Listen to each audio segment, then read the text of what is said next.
Seperti mencari cincin yang jatuh di padang pasir, beginilah nasib pria ini. Dia hilang dengan misterius dan sampai sekarang dia masih belum bisa ditemukan.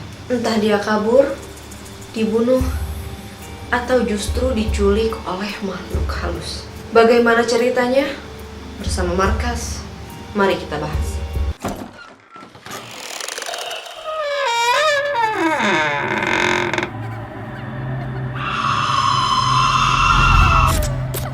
Halo guys, apa kabar? Semoga semuanya dalam keadaan sehat ya. Oke, baiklah, dan sekarang kita akan membahas kasus Daniel Octavio Gallardo yang sampai sekarang belum ditemukan dan spekulasi-spekulasi apa yang timbul karena hilangnya Daniel.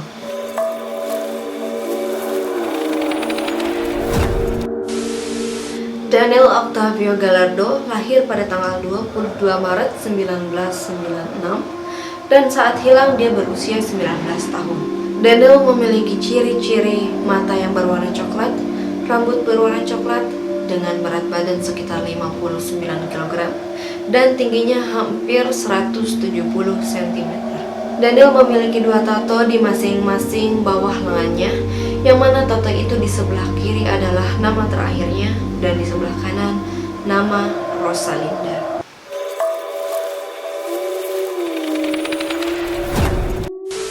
Sebelum dikabarkan hilang pada tanggal 26 Oktober 2015, Daniel berangkat dari rumahnya di Barstow, California. Daniel berangkat dengan menggunakan mobilnya, yaitu mobil Nissan Altima putih tahun 2016 dengan nomor polisi 7NUA 045 California. Jadi sebetulnya guys, Daniel berangkat ini adalah untuk memulai pekerjaan barunya di salah satu perusahaan landscape terbesar di Truckee. Jadi memang sebelum Daniel bekerja di tempat baru, dia akan tinggal bersama sepupunya di Reno, Nevada. Dan pada tanggal 27 Oktober dia sampai di rumah sepupunya pagi hari. Dan pada hari Rabu tanggal 28 Oktober 2015, Daniel yang harusnya datang ke tempat kerja baru untuk melapor, dia malah tidak ada. Dan mungkin tidak seperti Daniel biasanya yang selalu mengabari orang tuanya, pada tanggal 28 justru tidak ada dan orang tuanya khawatir hingga akhirnya pada tanggal 29 Oktober Daniel dinyatakan menghilang. Bahkan Daniel juga meninggalkan pakaian kerjanya, beberapa pasang sepatu, laptop dan juga barang lainnya di tempat sepupunya.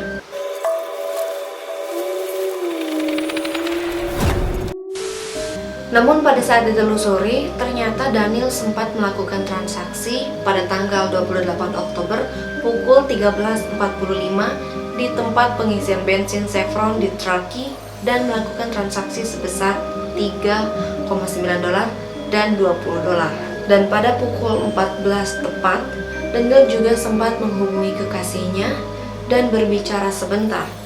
Dan berbicaranya itu hanya sekedar halo. Dan setelah itu, menurut pacarnya, suaranya itu seperti menjauh dan sambungan teleponnya langsung terputus guys. Dan itu adalah telepon terakhir yang Daniel lakukan kepada pacarnya. Bagaimana menurut kalian guys? Dari sini memang sudah terlihat aneh.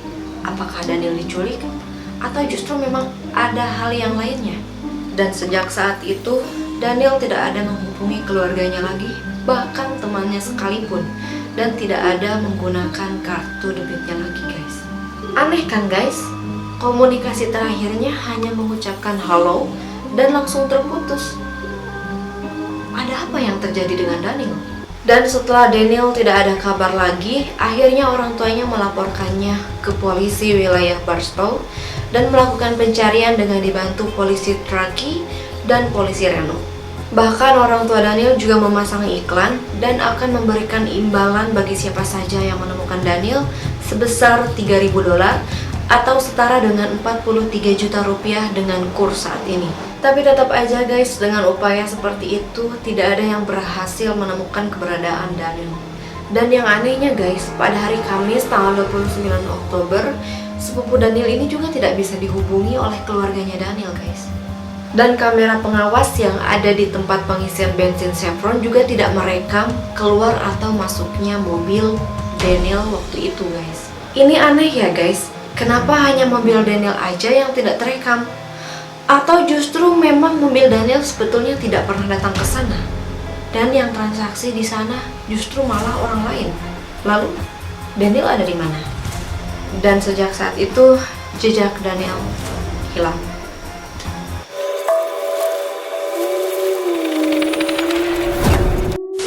Singkat cerita, setelah 1 tahun Daniel dinyatakan menghilang, akhirnya hanya ditemukan mobilnya saja.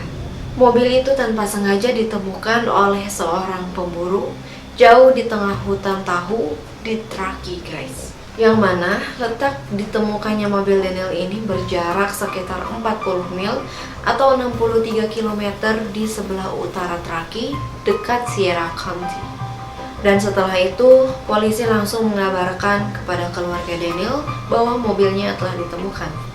Tapi menurut Jennifer, kakaknya Daniel, polisi hanya mengatakan bahwa mobilnya ditemukan, tapi dia tidak mengatakan kondisi mobilnya seperti apa dan apa yang dia temukan di dekat area mobil itu, guys. Dan anehnya, polisi juga tidak memberikan bukti foto kepada keluarga Daniel, dan polisi hanya mengatakan bahwa mobil itu akan diamankan, dan dia juga sambil mencari informasi yang lainnya, guys.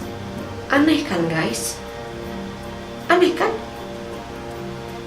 Itu pada saat polisi melakukan pelacakan handphonenya Daniel, ternyata Daniel pernah melakukan ping 8 kali di dekat Rotterdam Road yang jaraknya sekitar 3 km dari Truckee.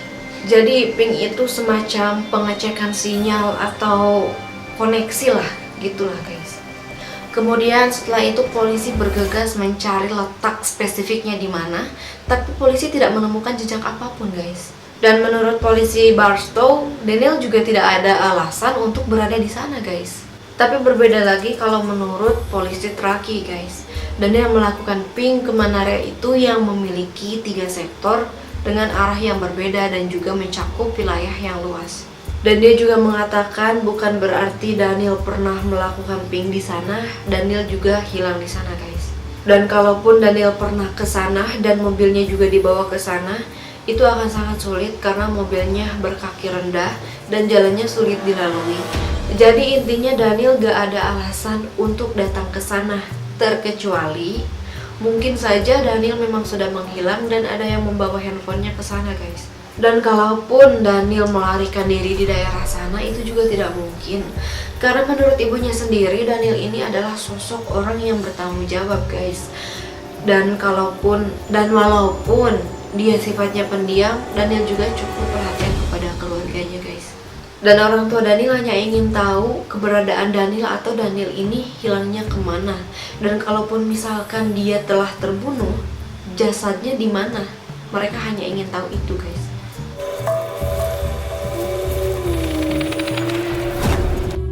Dan dalam kasus ini memang cukup aneh, karena kalau misalkan Daniel pernah melakukan ping dekat bendungan di sana, kenapa mobilnya bisa ditemukan jauh di tengah hutan? Dan kalau misalkan Daniel dibunuh, siapa pelakunya? Tapi memang sepupunya ini kan orang terakhir yang bertemu dengan Daniel, tapi dia tidak dicurigai. Dan pada waktu Daniel hilang ini, bisa saja orang itu membunuh Daniel di suatu tempat, dan kemudian untuk menghilangkan jejaknya, mobilnya dibuang ke tengah hutan, guys. Tapi semua orang mengarah kepada si sepupunya Daniel. Dan ada satu video yang diunggah oleh kakaknya Daniel, Jennifer, dan disitu mengatakan bahwa sepupunya Daniel itu tidak ada kaitannya dengan Daniel sama sekali, tapi dia ngobrolnya itu sambil seperti orang mabuk gitu, guys. Dan beberapa dari keanehan kasusnya Daniel ini muncul beberapa spekulasi, guys. Dan spekulasi yang datang dari warganet yaitu mereka yakin kalau Daniel ini dibunuh oleh sepupunya sendiri, guys, karena dia itu semacam iri lah gitu. Karena kan gak mungkin kalau orang lain, karena Daniel ini tidak memiliki kenalan lain selain sepupunya di sana. Ada kemungkinan jasad Daniel dibuang ke daerah sana dan kemudian mobilnya disembunyikan lalu dibuang ke tengah hutan. Tapi guys, ada kemungkinan juga ketika Daniel sampai di rumah sepupunya, dia langsung mengalami pembunuhan dan akhirnya jasadnya dibuang. Atau mungkin bisa saja bahwa Daniel sebetulnya memang belum meninggal, tapi dia justru disekap, guys. Dan memang mungkin saja orang yang melakukan transaksi di tempat pengisian bensin juga itu adalah orang lain dengan menggunakan mobil yang lain guys. Makanya tidak terekam adanya mobil Daniel. Dan mungkin saja ketika Daniel menghubungi pacarnya ini dan hanya mengatakan halo, dia ini sebetulnya ingin meminta tolong dan dia dalam keadaan tertekan guys. Dan guys, ada di channel orang luar yang mencari keberadaannya Daniel menggunakan alat pencari roh yang bernama PSB7 guys. Dan apa kalian tahu guys apa yang dikatakannya? Suara di dalam alat itu berbicara bahwa dia sedang membutuhkan pertolongan. Dan ketika ditanya di mana jasadnya, dia juga bersuara bahwa dia ada di dalam kabin di area itu guys. Dan mungkin saja area itu yang dia maksud adalah area di mana dia melakukan ping, atau justru area ketika mobilnya ditemukan guys. Dan setelah itu, setelah mobilnya ditemukan, juga tidak ada informasi lagi tentang Daniel sampai 2021 sekarang guys. Hilang tahun 2015 dan sekarang tahun 2021, hampir 6 tahun Daniel menghilang guys. Belum ditemukan hidup ataupun mati. Tapi bagaimana menurut kalian guys? Aku ingin tahu pendapat kalian dan kalian silahkan tulis di kolom komentar. Dan terima kasih sudah menonton video ini sampai dengan selesai. Jangan lupa like, komen, subscribe, dan juga share sebanyak-banyaknya. Semoga terhibur. Bye-bye.